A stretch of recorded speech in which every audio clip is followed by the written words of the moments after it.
Әуелде Құдай тағала бір гауһарды жаратты. Әзелде біз тұрмақ күллі ғаламзат.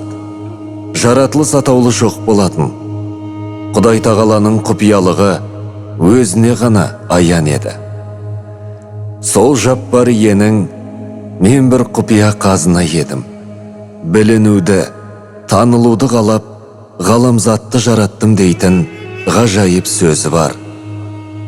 Иә, Құдай тағаланың барлық пәрмені ғажап қой.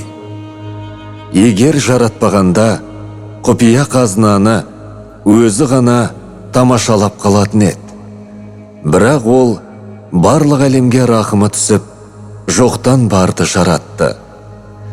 Әуел баста ештеңе жоқ еді. Жоқтық деген біз үшін түнгі ай мен жұлдызсыз аспандай, қара қазанның қара күйесіндей қап-қара қараңғылық. Ойлағанда адамның жаны түршігеді. Жаппар ие әуелі пайғамбар ғалейхиссаламның нұрын жаратқанда қараңғы жоқтық әлемі жарқ ете қалды. Құдды жер мен көк қап-қараңғы болып тұрғанда көкжиектен бозамықтанып таң атқандай, сол нұр пайда болғанда жаратылыс және сол жаратылыстағы заман мен мекеннің көкжиегінде шапақ көрінді. Таң нұры жарығын түсіргенде айнала көріне бастағандай, сол нұрдан күллі тіршілік жаратылды. Алла тағала әз пайғамбарға сен болмағанда бұл әлемді жаратпас едім дегені сол еді. Таң атып, айнала ағармаса, біз нені байқап, нені тамашалай алар едік? Ол нұр Алланың алғашқы жаршысы еді. Бейне бір Ахмет нұры таң болып атып, жаратылыс алғаш басталғанда барлық әлем, періштелер өзінің бар болғанына қуанып, жарыса таңды қарсы алып, барлығы бірге Аллаға тәсбих, мадақ айтып, таңдағы құс біткеннің сайрағанындай, қуаныштары қойындарына сыймай, Рахманды пәктей бастады.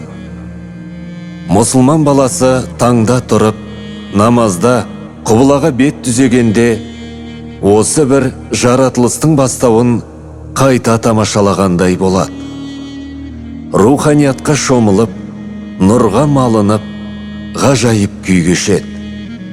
Пайғамбар саллаллаху алейхи уассалам жаратылыстың бастауында Ахмет болып келсе, енді сол жаратылыстың ажалы жақындап, күні батуға тақаған заманның асыр намаздыгер уақытында Мұхаммед ретінде жер бетіне пайғамбар елші болып келді.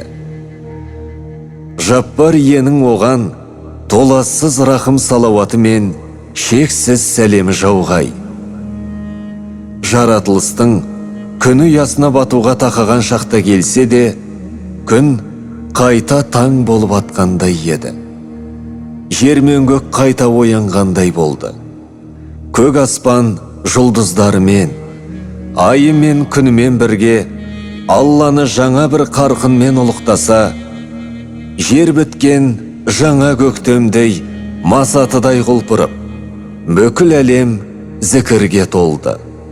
Өйткені әз Мұхаммед, оған Алланың салауаты мен сәлемі болғай. Сол бір құпия қазына жайлы бұрын соңды ешбір пенде, тіпті ешбір пайғамбар айтып көрмеген тылсым сырларды паш етті. Өмірді, жаратылысты, оқиғаларды дұрыс оқуды үйретті.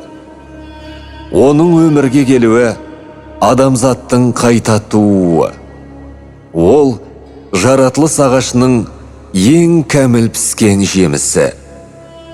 Алла, әлем және адамның өзара байланысын ең көркем түрде түсіндіргенде сол еді.